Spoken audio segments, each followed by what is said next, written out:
বনমালী গো তুমি পহর জনমে হইও রাধা।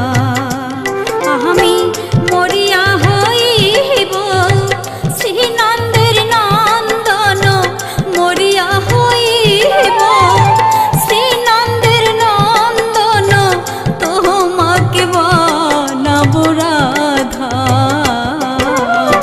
বনমালী গো তুমি পহর জনমে হইও রাধা।